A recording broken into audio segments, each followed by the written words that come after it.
इस वीडियो में हम लोग जानेंगे IUCN रेड डाटा बुक के बारे में, IUCN के बारे में, IUCN का जो अलग अलग क्रिटेरिया होता है जैसे कि threatened, not threatened, vulnerable, endangered, critically endangered, तो उन सब के बारे में जानेंगे। सबसे पहले हम लोग जानते हैं रेड डाटा बुक क्या होता है। रेड डाटा बुक एक तरह का एक वॉल्यूम है इंफॉर्मेशन का, जो कि बताता है कि स्पीसीज़ का स्टेटस क्या है, क्या वो आने वाले समय में ख़त्म होने वाला है या फिर उसका उसको कितना हम लोग को तरजीह देना चाहिए, कितना उसके रिस्पेक्ट करना चाहिए, कितना क्या उसका स्टेटस है, क्या वो वल्नरेबल है, क्या वो क्रिटिकली इंडेंजर्ड है। वैसे तो बहुत सारे प्राइवेट ऑर्गेनाइजेशन और गवर्नमेंट ऑर्गेनाइजेशन का आता है, बट रेड डाटा बुक एक स्पेशल है क्योंकि ये हमेशा ऑथेंटिक रहता है और ये काफ़ी दिनों से चल रहा है और ये IUCN का है इसलिए। ठीक है, ये IUCN का है, मतलब international union for conservation of nature, जो कि स्विट्ज़रलैंड में बेस्ड है। रेड का मतलब होता है जब रेड आता है कोई भी अगर जैसे इन स्पीशीज़ का नाम होगा फिर यहाँ रेड आएगा, इसका मतलब वो डेंजर में है, वो जो स्पीसीज़ है वो बहुत ज़्यादा डेंजर में थ्रू आउट द ग्लोब, मतलब पूरे धरती में उसका बहुत कम ही मात्रा है। फॉर एग्जांपल चीता या फिर आप ले लो लियोपर्ड, तो ये सब अगर रेड में है तो इसका मतलब वो पूरा दुनिया धरती पूरा अर्थ में वो डेंजर में है, उसको भाई हम लोग को बचाना बहुत ज़्यादा ज़रूरी है। अब रेड डाटा बुक पहला बार जब इशू किया गया था तो वो ईयर था 1966, जो कि IUCN के द्वारा ही इशू किया गया था। इस बुक में बर्ड्स और इंडेंजर्ड मैमल्स के बारे में काफ़ी इन्फॉर्मेशन दिया जाता है और साथ ही साथ ऐसा ऑर्गेनिजम्स जो कि एक्सटिंक्ट होने की कगार पे है या फिर जिसको बचाना बहुत ज़रूरी है, वरना वो ख़त्म हो जाएगा, तो उस पर ये काफ़ी ज़्यादा जोर देता है। इसमें एक रेड के बारे में बता दिए, फिर आता है एक पिंक पेज। पिंक पेज क्या करता है? पिंक पेज बताता है कि क्रिटिकली इंडेंजर्ड स्पीसीज़ कौन कौन सा है, कौन सा ऐसा स्पीसीज़ है जो कि बहुत ज़्यादा डेंजर में है, उसको बचाना बहुत ज़्यादा ज़रूरी है। ठीक है, और हमेशा वो जैसे जैसे अपडेट होते रहता है तो जो सब्सक्राइबर्स है उसको ये पेज दिया जाता है, ये जो स्पीसीज़ का जो पेज है उसको हमेशा भेजा जाता है। फिर आता है ग्रीन पेज। ग्रीन पेज नाम से ही समझ में आ रहा है कि ग्रीन है, ठीक है, जैसे ट्रैफिक में ग्रीन होता है तो आदमी जाता है आगे, तो इसका मतलब है कि जो स्पीसीज़ पहले बहुत ज़्यादा खतरे में था, पहले बहुत ज़्यादा इंडेंजर्ड था, वो हम लोग क्या किए, इंसान लोग उसका कंजर्वेशन के तहत या फिर भगवान के द्वारा या फिर वो खुद ही बढ़ते गया तादाद में, और वो अब इंडेंजर्ड नहीं रहा, उसका इतना पॉपुलेशन हो गया कि वो अब इंडेंजर्ड नहीं रहा और वो नॉर्मल हो चुका है, मतलब वो काफ़ी मात्रा में मिल रहा है। ठीक है, अब नॉर्मल सा बात है कि हम लोग ऐसा कहानी किए हुए हैं कि ग्रीन पेज कम होते जा रहा है और पिंक पेज बढ़ते जा रहा है। ग्रीन पेज कम हो रहा है, इसका मतलब जो भी ऑर्गेनिजम्स है वो एक्सटिंक्ट की ओर जा रहा है, वो बहुत ही ऐसा कम ऑर्गेनिज्म है जो इंडेंजर्ड था और वो अब नियर थ्रेटेंड या फिर नो थ्रेटेंड में आ रहा है। ठीक है, अब बात करते हैं जो IUCN अलग अलग स्टेटस लगाता है, जैसे कि इंडेंजर्ड, क्रिटिकली इंडेंजर्ड, एक्सटिंक्ट या बगल वनरेबल या फिर नॉन थ्रेटेंड या थ्रेटेंड, ठीक है, डाटा डिफिशिएंट वगैरह वगैरह के बारे में। तो एक एक्सटिंक्ट स्पीसीज़ का नाम कब आता है? तो एक्सटिंक्ट का मतलब होता है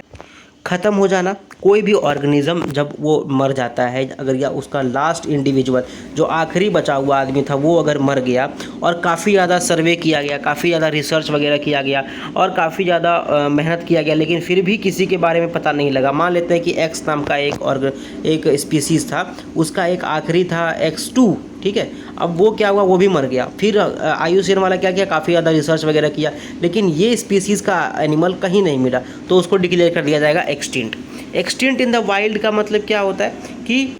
इसका मतलब है कि जो भी ऐसा एक्स का मान के चल रहे हैं भी हम लोग, तो एक्स ले लेते हैं, तो एक्स जो है वो नॉर्मल जगह पर नहीं मिल रहा, या तो उसको स्पेशल केयर दिया गया है, उसको कैप्टिविटी में रखा गया है, उसको स्पेशल केयर के साथ रखा गया है, या तो वो उसका जो पहले जहाँ पर वो मिलना चाहिए था वहाँ पर अब वो नहीं मिल रहा है। ठीक है, जैसे मान लेते हैं पहले अगर वो ब्राज़ील में मिलता, अब वो ब्राज़ील में नहीं मिल के इंडिया में मिल रहा है, या इंडिया में ढूंढने पर बहुत कम मिलता है, तो उसको हम लोग बोल सकते हैं एक्सटिंक्ट इन द वाइल्ड। ठीक है, और नॉर्मल सा बात है कि एक्सटिंक्ट इन द वाइल्ड तब रिकॉर्ड किया जाएगा जब काफ़ी ज़्यादा सर्वे वगैरह हो गया, पूरा ब्राज़ील में पूरा सर्वे हुआ, वहाँ पर ब्राज़ील में वो नहीं मिला, हो सकता है वो इंडिया में हो या हो सकता है वो अमेरिका में हो, अगर वो अब उसका जो हिस्टोरिकल रेंज है वहाँ पर अगर वो नहीं मिल रहा है तो उसको रिकॉर्ड किया जाएगा एक्सटिंक्ट इन द वाइल्ड। फिर आते हैं क्रिटिकल एंडेंजर्ड। तो क्रिटिकल एंडेंजर्ड अगर किसी को कोई भी स्पीसीज़ को होना होगा तो उसके लिए कुछ शर्तें हैं, या तो उसका जो पॉपुलेशन है वो 90% ख़त्म हो जाए, मतलब अगर 100 पॉपुलेशन था अब वो 10 साल में वो 10 बच गया, ठीक है,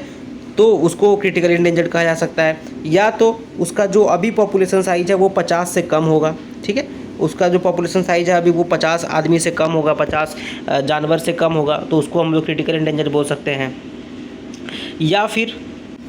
फिर पूरा रिसर्च के बाद ये माना जाएगा कि उसका जो एक्सटिंक्शन होने का जो चांसेस है या एक्सटिंक्ट इन द वाइल्ड का जो चांस है वो 50% है, कम से कम 50% है लास्ट 10 साल में। या फिर माना जाएगा कि उसको एक्सटिंक्शन का बहुत ज़्यादा खतरा है। जैसे कि एग्जांपल के लिए अपना इंडिया में है एक ये ग्रेट इंडियन बस्टर्ड, तो वो भी एक क्रिटिकल इंडेंजर्ड में आता है क्योंकि उसका जो पॉपुलेशन है वो 90% ख़त्म हो चुका है लास्ट 10 ईयर्स में। अब इंडेंजर्ड का बात करें तो अगर कोई भी क्रिटेरिया इसका मीट हो जाएगा तो इंडेंजर्ड बोलेंगे। जैसे कि उसका जो पॉपुलेशन साइज है वो 70% कम हो चुका है, 100 था पहले, 10 साल में वो 30 हो गया, तो 70% ख़त्म हो गया, तो इसको हम लोग बोलेंगे इंडेंजर्ड में।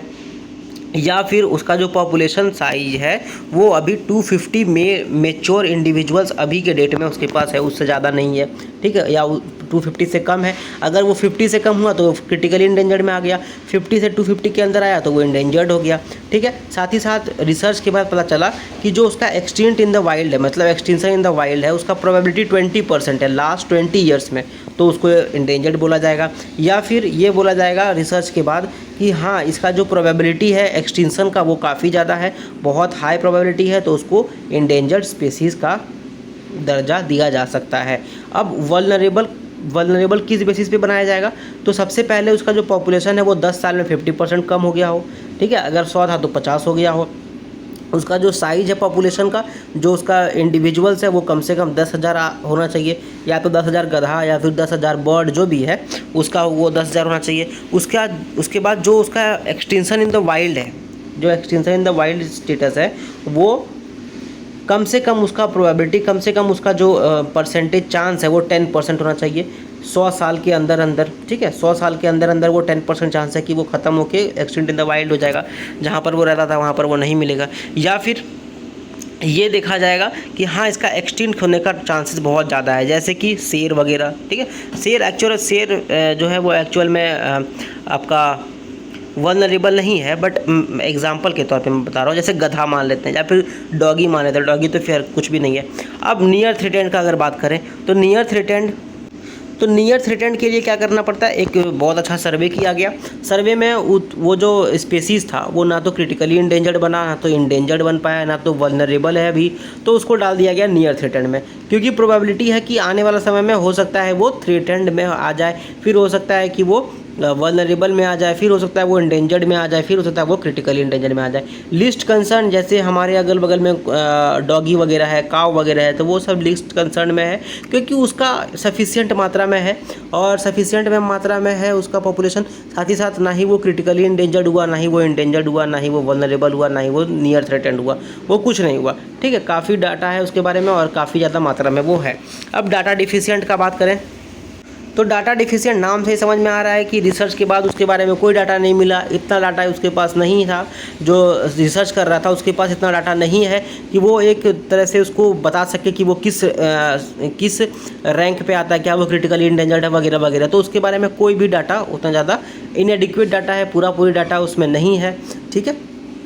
तो उसको डाटा डिफिशिएंट बोल सकते हैं। अब डाटा डिफिशिएंट है इसका ये मतलब नहीं कि वो ख़त्म हो गया हो, या अगर ऐसा ही नहीं है कि डाटा डिफिशिएंट है तो आप अपने मन में ही बना लो कि वो क्रिटिकली इंडेंजर्ड होगा या फिर वो वल्नरेबल होगा। डाटा डिफिशिएंट का मतलब डाटा डिफिशिएंट मतलब कुछ उसके पास डाटा है ही नहीं, तो वो कुछ भी नहीं बता सकता है कि वो किस स्टेटस में अभी फ़िलहाल है। फिर बात करते हैं नॉट इवैल्यूएटेड, तो नॉट इवैल्यूएटेड मतलब ऐसा क्राइटेरिया, जो ऐसा स्पीसीज़ जिसके बारे में इवैल्यूएशन किया ही नहीं गया हो, नया निकल जाता है आजकल बहुत सारे स्पीसीज़, तो उसको नॉट इवैल्यूएटेड में डाल देंगे, ठीक है। तो ये था आयुष्यन का अलग अलग जो क्राइटेरिया बनता है, ऐसे वल्नरेबल वगैरह, क्रिटिकल इंडेंजर्ड वगैरह। रेड डाटा बुक भी हम लोग पढ़ लिए, एंड